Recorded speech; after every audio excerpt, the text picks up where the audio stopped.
하나님 앞에서 그리스도인의 올바른 신앙생활은 하나님의 음성을 듣고 그 음성에 반응하며 순종하는 것입니다. 내 생각이나 나의 욕구대로 되는 것이 아니라 하나님께서 먼저 나에게 무엇을 말씀하시는가, 그것을 듣고 그 말씀에 맞추고 순종하는 것이 신앙의 자세라고 할 수가 있습니다. 로마서 10장 17절에 보면 믿음은 들음에서 나며 들음은 그리스도의 말씀으로 말미암았느니라, 이렇게 말씀을 하고 있습니다. 하나님의 음성을 들을 줄 아는 사람은 복된 귀를 가진 사람입니다. 우리는 모두 귀가 복된 신앙이 되어야 될 것입니다. 본문 10편 29편은 다윗의 시로서 자연 속에 나타난 하나님의 영광과 위엄을 찬양하는 찬양시입니다. 이 시에는 여호와의 소리라는 말이 7번이나 나오는데요. 그래서 10편 29편을 일곱 내성의 시라고 합니다. 팔레스타인 지역은 가끔 서쪽 지중해에서 형성된 폭풍우가 북레바논으로부터 쏟아져 내려서 남쪽 가데스 강야까지 와서 휩쓸어 버립니다. 그러면 큰 내성이 나고 순간적으로 큰 폭풍우가 일어나게 그렇게 됩니다. 어느 날 시편 기자가 바다를 보고 있는데 천지를 흔드는 큰 내성이 들렸습니다. 그는 산산조목에 떨고 굴복하는 이 무서운 폭풍과 내성은 하나님의 소리라고 깨달았습니다. 그래서 7번이나 하나님의 소리라는 말을 반복으로 기록을 하고 있습니다. 내성에 놀라 도망치는 암사슴 같이 인생도 아무것도 아닌 연약한 존재라는 것, 그것을 깨닫고, 그리고 온 우주의 왕으로서 자기 백성들에게 힘을 주시고 평강을 주시는 하나님을 찬양하라고 권면하는 것으로 이 시가 마치고 있습니다. 예수님께서도 마태복음 6장 26절에서 이렇게 말씀하셨습니다. 공중의 새를 보라, 들의 백합화를 보라. 공중에 나는 새도 기르시고 백합화도 입히시는 하나님을 깨달을 수 있거든. 하물며 하나님의 자녀의 너희를 돌보지 않으시겠느냐, 라는 말씀으로 우리를 위로하고 계십니다.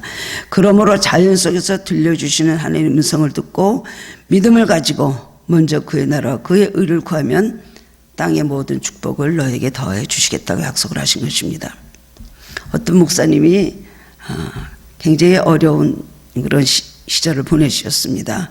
물질적으로 너무나 가난하고 그야말로 자녀들과 내일은 무엇을 먹어야 될지 무엇을 입어야 될지 모르는 그런 상황 속에 계셨다고 합니다.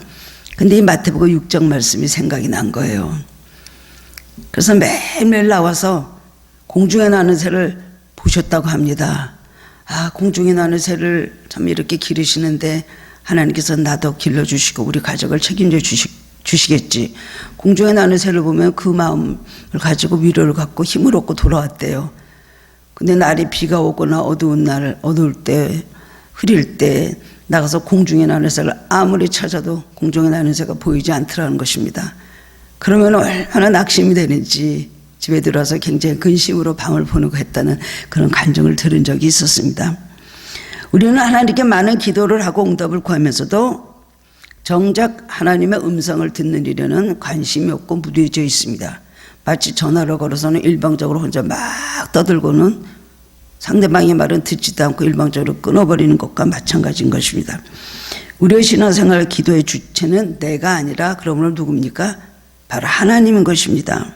이것을 우리는 알아야 되는 것입니다. 중세기에 습관적으로 끊이지 않고 지속적으로 기도하는 어떤 한 사제가 있었습니다. 얼마나 열심히 기도를 하는지 모릅니다. 근데 어느 날 어려운 문제가 발생하자 그는 더욱더 간절히 열심히 시작을 하면서 하나님께서 응답해 주시기를 기다렸습니다. 무릎을 꿇고 두 손을 모은 후, 오 하나님, 어찌하면 좋겠습니까? 제발 좀 가르쳐 주시고 그리고 한 번만이라도 음성을 들려 주시옵소서. 그렇게 기도를 했습니다.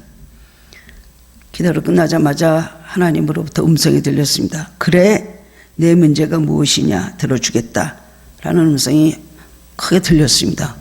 근데 이 사람은 너무나 놀라서 그 말을 듣자마자 실신해버리고 말았다는 것입니다. 하나님 앞에 항상 기도하는 것은 쉬지 않고 했는지 몰라도 마치 기도 생활에 식사 후에 물을 마시듯 그리고 양치질을 하듯이 습관적으로 하긴 했지만 정말 하나님께서 나타내셔서 자에게 말씀을 해주시고 제가 기도를 하면 주님께서 응답해 주시고 그런 기도는 생각도 못했고 그런 응답을 받는 것은 꿈에도 생각하지 못했기 때문에 예수님의 음성이 들리니까 갑자기 거기서 그냥 졸도를 해버리고 충격을 받았다는 것입니다. 이건 실제적으로 있었던 유명한 이야기입니다. 우리도 이런 식으로 기도 생활하고 신앙생활하고 있지는 않은지요. 기도는 무엇입니까? 기도는 신앙인의 호흡입니다. 그리고 하나님과의 대화입니다.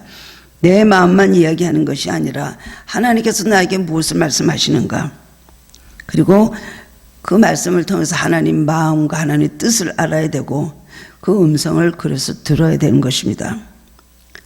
우리 기도라는 것은 하나님과의 서로 대화라고 할 수가 있죠. 그렇기 때문에 대화라는 것은 쌍방이 같이 하는 것이지 일방적으로 한 사람만 하고 끝나는 것은 대화가 아니지 않습니까? 그 신앙이란 건, 또 기도라는 건 하나님과의 그런 교제이기 때문에 일방적일 수가 없는 것입니다. 그렇기 때문에 기도는 아뢰는 시간이 있어야 되고 그리고 듣는 시간이 있어야 되는 것입니다. 사람의 호흡에는 두 가지가 있죠. 처음에는 내뿜는 호흡입니다. 우리 속에 있는 모든 탄산가스와 깨끗하지 못한 것, 모든 찌꺼기 같은 것들이 바깥으로 내뿜어져야 되고요. 그 다음은 맑은 공기를 우리가 마시는 겁니다.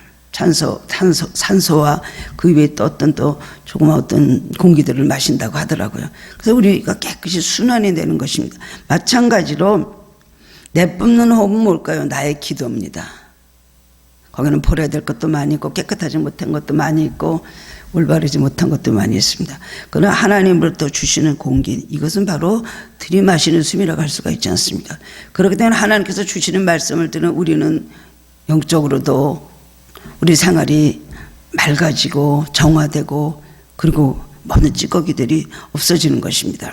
그래서 기도는 가장 우리 마음에 안식을 주고 평안을 주는 것, 이것이 바로 기도라고 할 수가 있는 것입니다.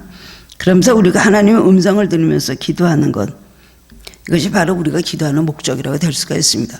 왜 기도를 하는가? 주님의 음성을 듣기 위해서 우리는 기도를 하는 것입니다. 하나님의 마음을 알고 뜻을 알고 하나님의 나에게 주시고 싶어하는 것이 무엇인가를 바로 아는 것, 이것이 바로 올바른 기도라고 할 수가 있는 것입니다. 그렇기 때문에 우리가 드리는 기도, 때를 쓰고 하나님을 그냥 비틀고 하나님을 막 그냥 건드리고 괴롭혀서 억지로 기도의 응답을 받아내는 것이 바른 기도가 아니라 더 은혜가 되고 더 축복인 기도는 하나님으로부터 그 음성을 듣는 것, 이것이 더 축복이고 은혜인 줄 알아야 되는 것입니다. 저희가 상담을 받으러 오시는 분들이 종종 있습니다. 그 중에 어떤 분은 오시면 앉자마자 계속해서 자기 얘기만 합니다. 그럼 잘도 모르는 분이 저를 찾아올 때는 그 목적이 뭡니까? 저 얘기도 좀 듣고 싶어서 오는 것 아니겠습니까? 처음부터 끝까지 자기 얘기만 하십니다. 그리고 일어나서 또 그냥 가버리세요. 어떨 때는 그분에게 뭔가 이렇게 말씀을 드리면 그런 분들은 관심도 없습니다. 별로 그냥 수긍도 하지 않고 그냥 나가버리십니다. 이번에 왜 나를 찾아왔을까라는 생각이 듭니다. 대화를 바로 할 줄 아는 사람이 인정을 받고 사회에서도 성공을 하는 것을 봅니다. 요즘 많은 청년들이 배우자를 찾을 때 첫 번째 조건이, 예전에는 가지고 있는 능력이요, 아니면 그 사람의 무슨 비전이요, 그 사람이 또 모든 조건이요. 물론 예수 믿는 청년들은 우선 신앙을 가장 이제 첫 번째로 봅니다. 신앙이 있는 사람을 원합니다 라고 하죠. 근데 요즘 보면은 가장 첫 번째로 어떤 배우자를 원해? 라고 물어보면 하나같이 대화가 통하는 사람입니다. 다른 건 그 다음에 일단 대화를 해보면 대화가 통하는 사람이라는. 그리고 어떻게 이렇게 이제 소개팅을 해주면 한 번 만나고 안 만나요. 그럼 괜찮고 그러는데 왜 안 만날까 물어보면은 대화가 전혀 안 되더라고요 라고 하는 말을 들으면서, 모든 인간관계에서도 대화라는 게 얼마나 중요한가, 우리 신앙생활에도 하나님과의 대화가 매우 중요한 것입니다. 그렇기 때문에 우리는 하나님으로부터 항상 음성을 듣는 이 자세에 우리는 겸손하게 항상 우리는 사모하는 마음으로 그래서 기다려야 되는 것입니다. 그리스도인은 하나님의 음성을 들을 줄 알아야 어그러지지 않은 길로 갈 수가 있습니다. 자기가 바른 길로 갔는지 벼랑 끝으로 가는지 낭떠러지로 가는지 지옥길로 가는지 인간은 모릅니다. 인간은 자기 인간의 생각이 모든 틀에 박혀 있어서 분별을 할 수가 없습니다. 그러나 하나님의 음성을 들으면 거울을 마치 들여다보면 자기가 옷을 잘못 입었는지, 머리에 뭐가 어떻게 됐는지, 뭐가 어디서 이렇게 단추가 삐뚤어져 있는지, 뭐가 묻었는지 알 수가 있지 않습니까? 하나님의 음성을 들으면 하나님의 음성을 통해서 자기 자신의 모습을 발견할 수가 있는 것입니다. 그렇기 때문에 우리는 늘 하나님의 음성을 듣고 나의 목자 되신 그 하나님의 모든 뜻을 알고 그 뜻대로 따라가야 된다는 것입니다. 주님 마태복음 13장에서도 귀 있는 자는 들을지어다 라고 여러 번 말씀하시고, 특별히 계시록 7교회에 하나같이 동일하게 하신 말씀 뭐예요? 귀 있는 자는 들을지어다. 귀 있는 자는 이런 축복을 받게 해주겠다라는 것을 7교회 모두 다 약속을 해주셨습니다. 우리는 어떻게 하면 하나님의 음성을 들을 줄 아는 신앙인이 될 수 있을까요? 오늘 본문의 말씀을 통하여 깨달음으로 함께 은혜를 나누는 시간이 되기를 원합니다. 첫 번째로는 하나님은 역사를 통하여서 우리에게 음성을 들려주십니다. 하나님께서는 역사를 통하여 자신의 뜻과 섭리를 계시하고 계십니다. 인간의 역사는 인간의 계획과 인간의 뜻과 생각대로 되는 것 같지만 사실은 역사의 주관자가 되신 하나님께서 역사를 이끌어 가시고 역사를 통해서 우리에게 말씀해 주고 있는 것입니다. 하나님의 연자의 뜻은 천천히 돌아간다는 말이 있습니다. 우리가 보기에는 하나님 구름 속에 어디 멀리 가서 숨어 계신 것 같고, 하나님은 때로는 안 계신 것 같고, 눈을 감고 계신 것 같고, 우리를 쳐다보지 않는 것 같은 그런 생각을 들 때가 있습니다. 세계 곳곳에 일어나는 여러 가지 불행한 사건들, 비참한 사건들을 우리가 볼 때마다 그렇게 생각을 합니다. 하나님은 어디 계셨습니까? 그때 이렇게 인생등이 고통을 당할 때 하나님은 어디 계셨습니까? 라는 질문들을 참 많이 합니다. 그러나 우리는 그것 때문에 분노하거나 그것 때문에 시험에 들 필요가 없는 것입니다. 하나님은 인간세에서 일어나는 모든 선과 악, 그리고 거짓과 진실, 그리고 도덕과 양심과 모든 윤리의 모든 타락한 모습들을 다 불꽃 같은 눈으로 지켜보고 계십니다. 반드시 심판하신다는 겁니다. 사람은 하나님의 음성을 듣지만 어리석은 사람, 역사 속에서 말씀하시는 그 음성을 듣지 못하는 것입니다. 하나님의 역사 속에서 말씀하시는 음성을 듣는 지도자가 지혜로운 사람입니다. 그런 사람들이 지혜로운 사람이라고 할 수가 있는 것입니다. 누구든지 학교에서 역사를 배웁니다. 어떤 왕이 몇 년도에 태어났고 무슨 일을 했고 어떻게 죽었다, 뭐 무슨 혁명을 일으켰다, 이런 것을 우리가 배우면서 역사 공부를 잘했다고 생각합니다. 100점을 맞을 수가 있죠. 그러나 시험을 잘 칠지는 몰라도 역사 속에서 말씀하시는 하나님을 알지 못한다면 아무리 역사책이 구멍이 날 정도로 열심히 보고 외워도 소용이 없는 것입니다. 더 중요한 것은 우리 그리스도인은 역사 속에서 말씀하시는 하나님의 음성을 반드시 들어야 되는 것입니다. 그럼 우리는 기다릴 수 있고 인내할 수 있고, 그리고 위하여 우리는 참으로 모든 의를 위하여 하나님의 뜻을 위하여 우리는 기도를 할 수가 있는 것입니다. 그동안 이 나라의 지도자들이 역사 속에서 하나님의 말씀하신 것을 겸하게 들을 수가 있었다면, 심판을 두려워한 지도자들이 있었다면 오늘날 나라가 발전하고 바로 설 수 있을지도 모릅니다. 근데 그런 것이 좀 결여되어 있기 때문에 우리는 매일매일 이 모든 국가적인 문제를 안고 참 원하는 그런 나라를 만들지 못하고 또 한숨과 그리고 여러 가지 불안과 그리고 다툼 속에서 살아가고 있습니다. 역사 속에서 하나님은 두 가지로 우리에게 말씀을 들려주시는, 첫 번째는 경고의 말씀입니다. 하나님의 경고의 소리를 듣는 사람은 지혜로운 신앙인이 될 수가 있습니다. 경고하시는 음성을 듣지 못하면 심판을 면치 못할 것입니다. 노아 홍수 심판 때 어떻게 됐습니까? 노아가 그렇게 방주로 들어오라고 120년 동안 방주를 지면서 이제 이 세상을 하나님께서 다 홍수로 심판하실 것이니 너희는 방주로 들어오라 그렇게 외쳤지만은 하나님의 경고를 무시하였습니다. 또 하나님을 두려워하지도 않았습니다. 그래서 결국은 노아 부부와 아들 부부 6명의 며느리 8명밖에는 구원함을 받았던 사람이 없습니다. 소돔 고모라 때도 마찬가지입니다. 경고하시는 것을 듣지를 않고 그냥 부어라 마셔라, 그리고 모든 악을 저지르면서도 하나님의 심판이 있는 걸 믿지도 않고 그들이 죄를 져서 결국 멸망하게 되었습니다.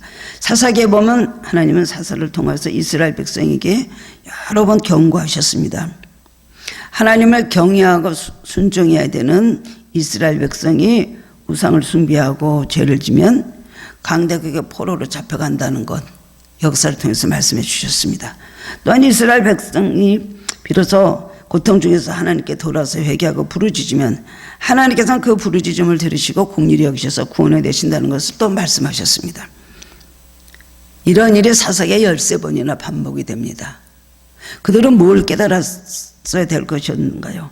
이스라엘의 역사를 통해서 그들은 계속 사사기뿐만 아니라 그 외에도 구약시대의 왕들과 백성들과 하나님과의 관계에 있어 바로서 지낼 때 그 나라에 어떤 불행이 오고 나라를 잃어버리는 그런 서름 속에서 그렇게 고통을 당하고도 그때뿐이고 깨닫지를 못하고 근본적으로 고치지를 못했습니다. 하나님께서는 이 역사를 통하여서 우리에게도 경고의 말씀을 하고 계시는 것을 우리는 깨달아야 되는 것입니다. 특별히 우리 그리스도인들은 깨어있어서 역사를 주관하시는 하나님의 모든 하시는 모든 섭리를 경고를 우리는 듣고 귀를 기울여야 되며 또 위하여 중보기도 하고 그것을 많은 사람들에게 전하는 이 사명을 감당해야 되는 것입니다. 지금 전 세계를 정말 강타하고 완전히 삼켜버리려고 하고 있는 이 코로나19를 볼 때 여러분 무슨 생각을 하십니까? 뭐 중국 우한에서 그 균이 나왔다 뭐 어쨌다 사람들 원망하고 서로 국가 정책에 대해서 서로 비판을 하지만 사실은 이것은 하나님 앞에서 모든 부패한 인간들, 하나님 앞에서 너무 많은 죄를 짓고도 교만하게 사는 이 인간, 이 지구촌에 사는 모든 인간들에 대해서 하나님께서 경고하시는 것이 아니겠습니까? 이것을 보면서 뭐가 죄인지도 모르고 하나님의 창조 원리까지 정말 거역하면서 살아가고 있는 이 인생들에게 하나님의 심판이 시작됐구나. 이것은 시작도 아닙니다. 앞으로 정말 회개하고 하나님 앞에 돌아오지 않으면 이 땅에 사는 인생들이 어떻게 되겠습니까? 동성애는 물론 소돔 고모라 때부터 있었습니다.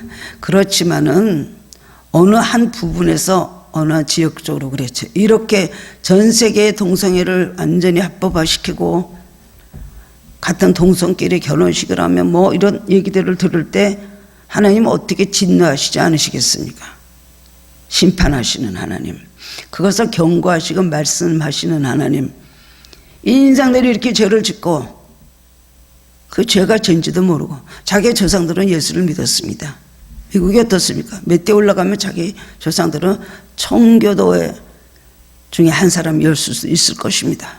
부모들은 또 자기의 할아버지 할머니들은 그렇게 기독교 신앙에 철저하게 하나님 잘 섬겼으면서도 어떻게 보면 이 시대에 와서 너무나 타락한 모습을 볼 때에 미국이 저 코로나로 인해서 저렇게 고통을 당하고 하는 걸 볼 때 신앙생활을 좀 잘했으면 이 모두 환난이 면케되지 않았을까, 저는 그런 생각을 요즘 하고 있습니다. 학교마다 모든 교목이 다 동성애자요. 학교로 고를 때 동성애 아닌 교목이 있는 그런 학교를, 그런 교장이 있는 학교를 찾아서 간다는 말을 많이 듣고 있습니다. 이것이 뭡니까? 하나님의 심판입니다. 역사 속에서 경고하시는 하나님의 음성을 우리는 들어야 되는 것입니다. 특별히 기독교인들은 이 음성을 듣고 이 시대가 이렇게 가면 안 되는구나. 아브라함 같이 기도해야 됩니다. 모세와 같이 중보기도 해야 됩니다. 다니엘과 같이 중보기도 해야 됩니다. 쓰나미 같이 덮치고 있는 많은 세상의 재앙들을 우리는 기도로라도 막고 하나님의 구원의 역사가 이 땅에 이루어지도록 우리는 기도를 해야 되는 것입니다. 두 번째로는 하나님은 역사를 통해서 소망의 음성을 들려주셨습니다. 이스라엘 백성이 타락하여 바벨론의 포로로 끌려가고 아수르의 희생이 되고 너무나 어려움을 당했습니다. 근데 결국은 하나님께서 그 많은 고통을 당한 이후에 결국은 하나님께서는 나중에는 꼭 소망을 주시고 다시 회복을 시키시는 것을 볼 수가 있습니다. 이사야 43장 1절에 보면 너는 두려워하지 말라. 내가 너를 구속하였고 내가 너를 지명하여 불렀나니 너는 내 것이라. 내가 물 가운데 지날 때에 내가 너와 함께 할 것이라. 강을 건널 때 물이 너를 침몰하지 못할 것이며 내가 불 가운데로 지날 때 타지도 않을 것이요 불꽃이 너를 사르지도 못하리니 라고 말씀하십니다. 역사 속에서 많은 예언자 선지자들의 말씀을 통해서 하나님은 여러 가지 소망의 말씀을 주셨습니다. 경고의 말씀도 주셨지만은 소망의 말씀도 주십니다. 예언자가 하나님 말씀을 하는 것은 정부의 대변자가 대통령을 대신해서 말하는 것과 같습니다. 예언은 무엇입니까? 예언은 하나님의 말씀입니다. 감옥에 들어와 있는 사람들이 제일 많이 있는 것이 바로 성경책입니다. 그래서 정말 흉한 사형수들도 성경책을 주면 그것을 읽고 몇 번 읽는 동안에 그대로 회심을 하고 감옥에서 정말 마지막으로 전도하고 사형적으로 끌려갔다는 그런 간증들을 들은 적이 있었습니다. 우리가 평안할 때는 하나님의 말씀을 들을 기가 없지만 고난과 시련을 당할 때는 성경을 읽으면서 하나님의 위로와 평안을 얻고 마음을 새롭게 하는 그런 일들이 있는 것입니다. 최근에도 그러지 못했지만은 예전에는 미국을 비롯해 외국에 가면 호텔방마다 침대에 스탠드가 있는 곳에 꼭 성경책이 있었습니다. 기도원 협회에서 기증한 홀리 바이블, 그걸 보신 분들이 있었을 것입니다. 그 성경에 놓여 있는 걸 볼 수 있었습니다. 한 실업가가 호텔에서 하루 묵게 되었는데 그 사람이 너무나 이 사업이 정말 불황중에 있고 힘들으니까 굉장히 어려운 가운데 있었습니다. 그리고 극단적인 생각도 하고 했습니다. 그러다가 한쪽에 놓여있는 성경책을 우연히 발견하고 그것을 집에서 읽고는 마음의 감동과 함께 평안을 얻었다는 것입니다. 그래서 그 사람이 돌아가서 이제 제기를 하고 그 다음에는 성경을 놓아주기로 그렇게 마음속에 결심을 하고는 기도원 협회라는 것을 이제 단체를 만들어서 세계 호텔이나 모든 것을 이렇게 무상으로 기증을 하였습니다. 많은 알코올 중독자, 그 다음엔 마약 중독자, 폭력범, 자살을 시도하던 사람들이 그 성경을 읽고 회심해서 하나님께 돌아와 새 삶을 찾게 되었습니다. 한국에도 기도원 협회가 여러분 아시죠? 성경을 무상으로 보급하여서 활발하게 활동을 하는 그런 시기가 있었습니다. 저희 친정아버님이 이 한국의 기도원 협회를 몇 분과 함께 창설하셔서 굉장히 많은 성경책을 보급하신 걸 보았습니다. 우리가 하나님께서 우리에게 주신 말씀, 우리가 전하여 들은 예수 그리스도의 말씀, 또 이 프로티된 성경, 그리고 강단에서 선포되어지는 설교의 말씀, 이것이 다 하나님의 말씀이라고 할 수가 있습니다. 우리는 귀가 열려서 역사를 통해서 말씀하시는 하나님의 음성을 들어야 될 것입니다. 그것이 바로 우리는 선구자요, 개척자요, 선지자라고 할 수가 있습니다. 두 번째로는 감동을 통해서 하나님은 음성을 들려주십니다. 임마누엘 칸트는 밤하늘의 별이 빛나는 것처럼 인간의 마음속에 양심의 별이 빛난다고 했습니다. 그 양심의 별이 뭡니까? 그것은 하나님의 감동인 것입니다.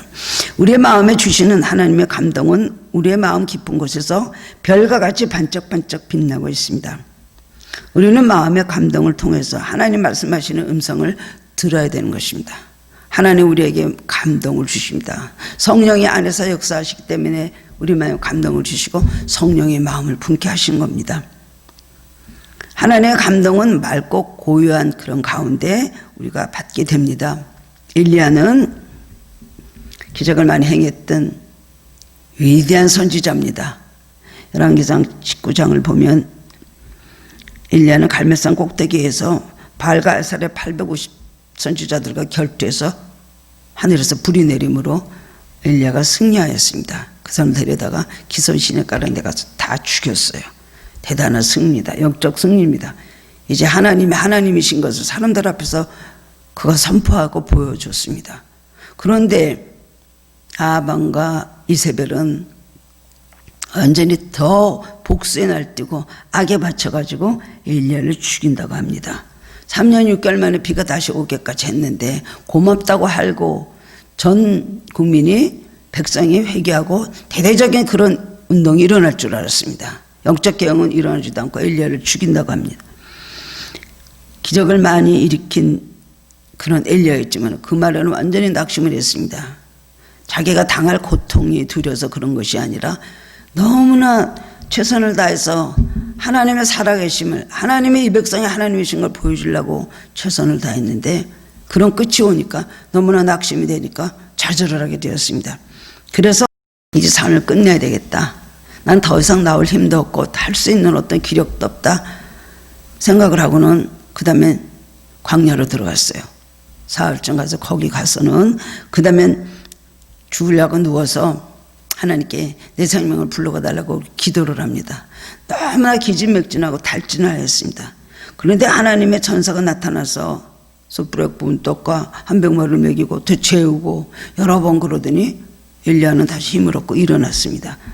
그리고는 호렙산으로 가라는 그 감동을 받고 40주야를 걸어서 하나님의 산 호렙산에 도착을 하였습니다.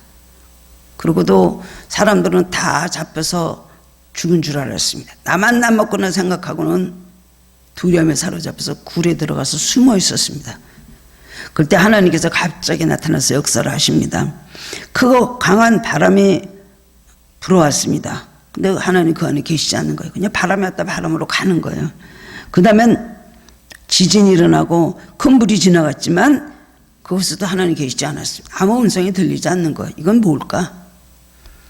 근데 얼마 후에 고요한 가운데 세미한 하나님의 음성이 들렸습니다.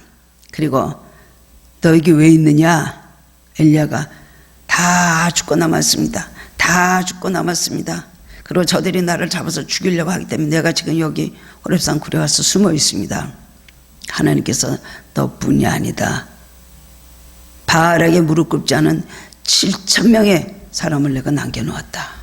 힘을 주시는 거예요. 너뿐만 아니라 너의 동지들이 있다는 것을 말씀해 주셨어요. 그리고 엘리야에게 하나님께서 그 다음에는 이제 말씀을 하십니다. 세 가지 사명을 새로, 너 남은 사명이 이거다. 죽지 않는다. 너는 일을 해야 된다. 새로운 사명을 주셨어요.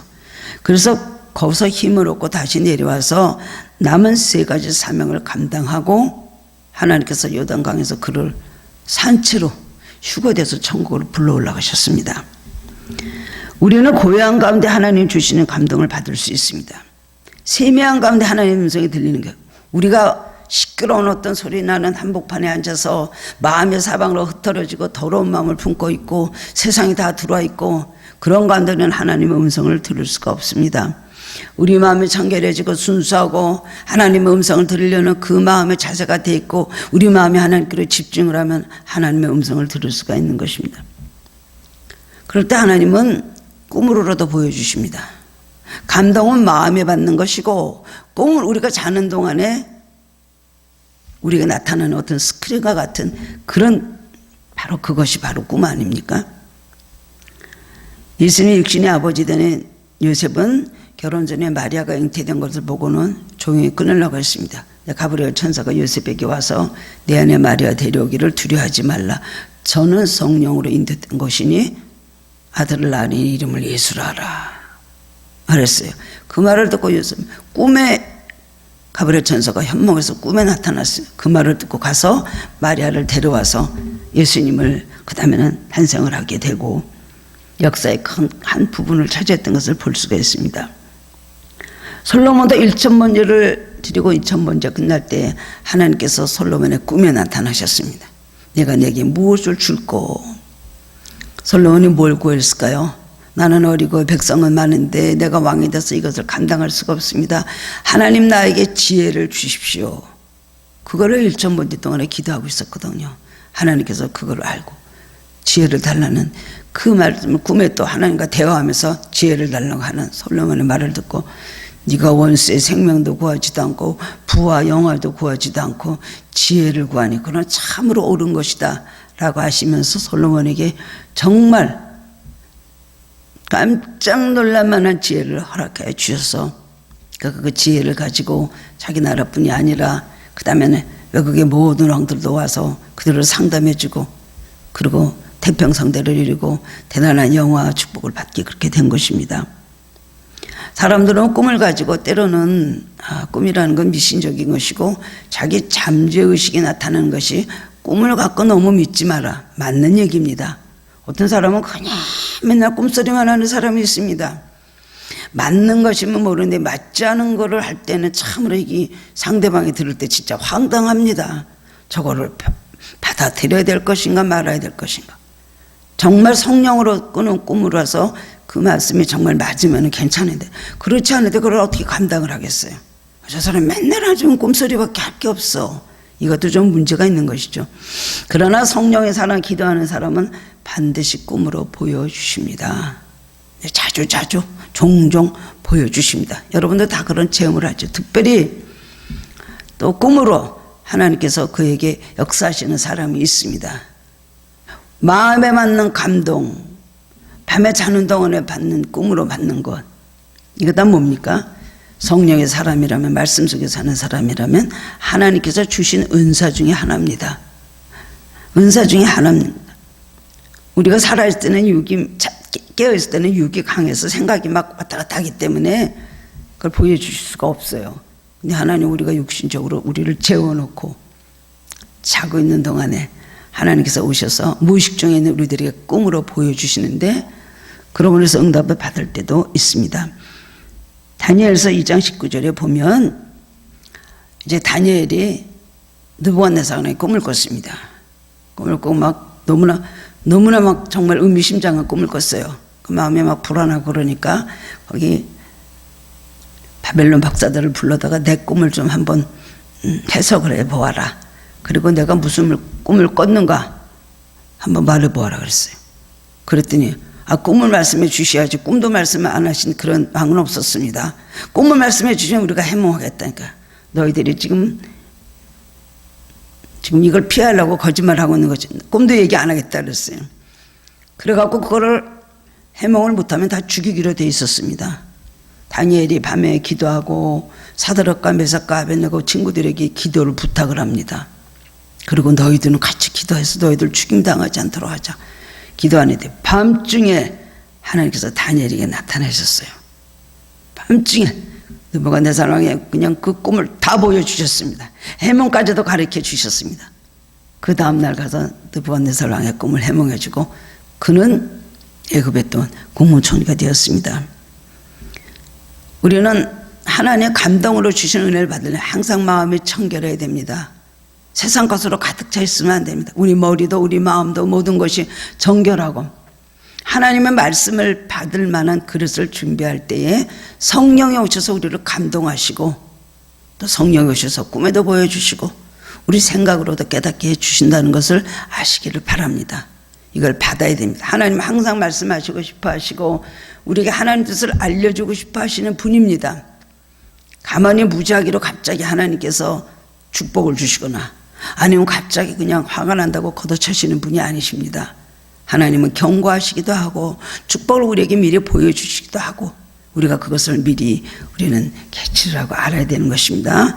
세 번째로는 예수님의 말씀을 통해서 하나님의 마음을 알게 하십니다. 그렇죠? 우리는 성경 말씀을 통해서 성경에 일어난 그 옛날에 예수님 시대 그 전에 구약의 모든 하나님의 종들과의 하나님의 역사에 대해서 우리는 말씀을 배우면서 우리는 알 수가 있습니다.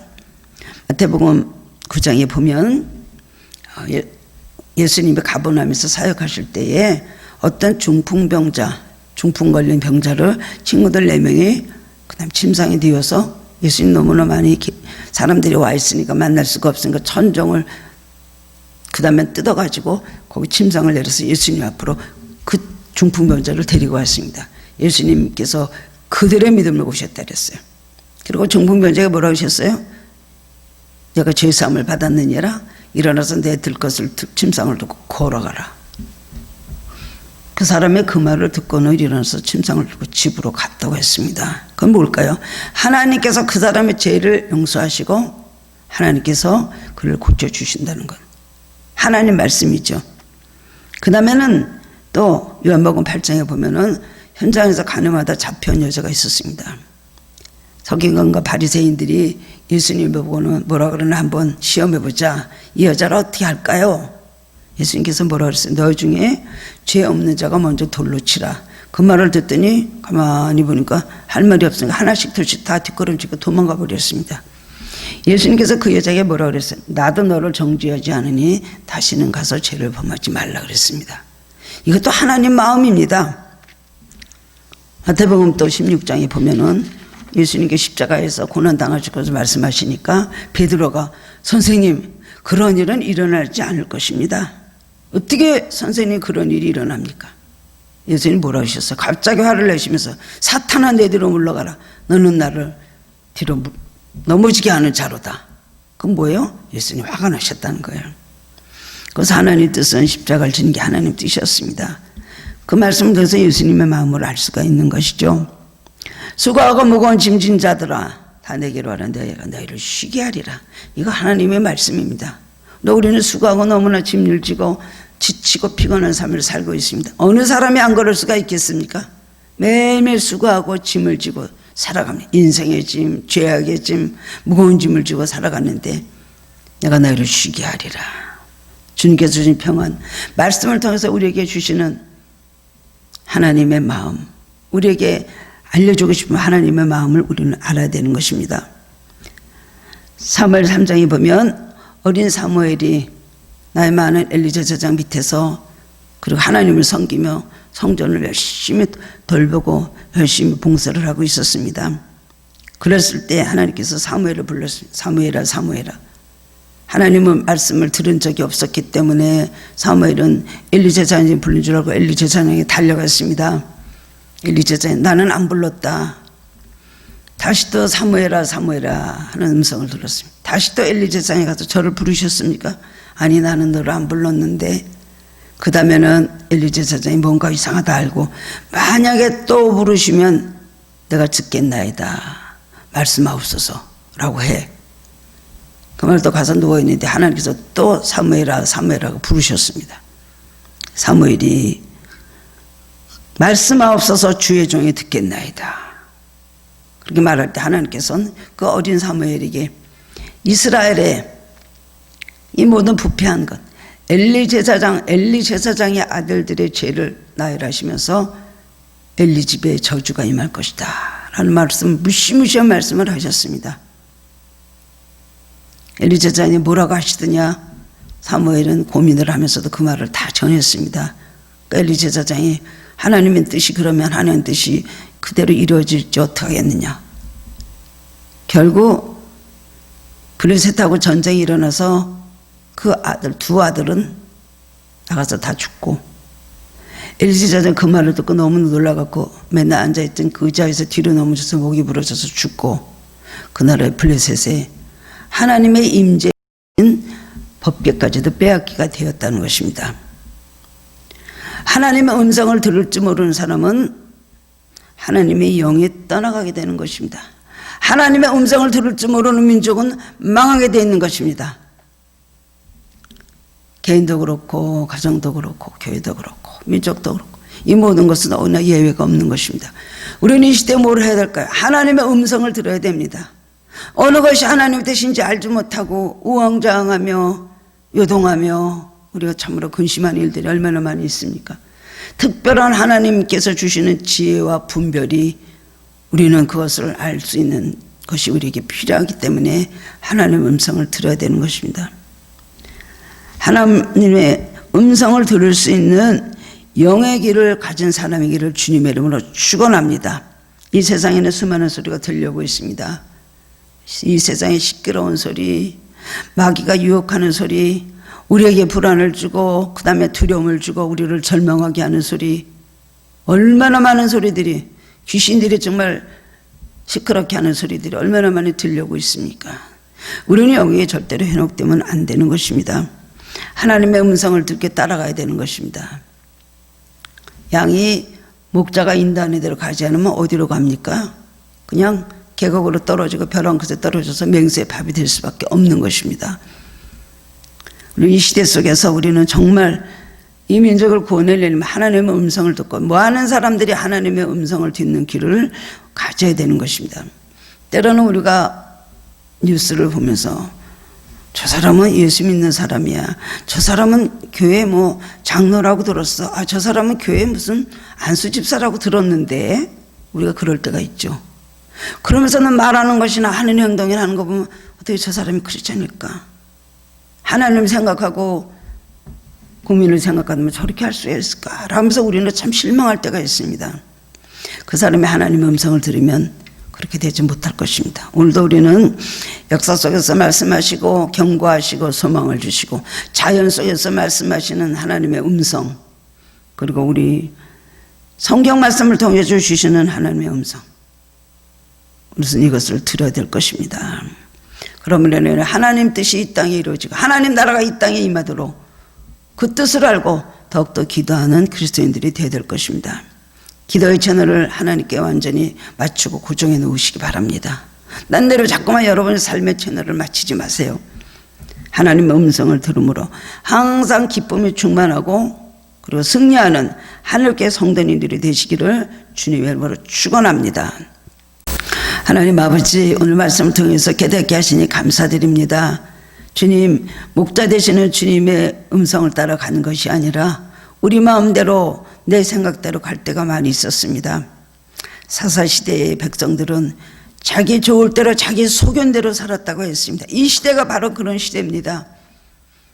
노아의 신반대 같고 소돔 고모라 같은 이 시대 속에서 우리는 깨어있는 신앙인들이 되게 하여 주시옵시고 나라 민족을 위해서 기도하게 하여 주시기를 원합니다. 하나님의 나라가 이 땅에 이루어지며 하나님의 뜻이 이루어지고 하나님의 영광을 드러내는 일에 저희들 기도하는 사람들 되게 하여 주시기를 원합니다. 우리는 세상의 여러 가지 일로 우리 모두 영이 무뎌지고 둔탁해지고 우리 영에 깨어있지 못합니다. 새롭게 하여 주옵소서.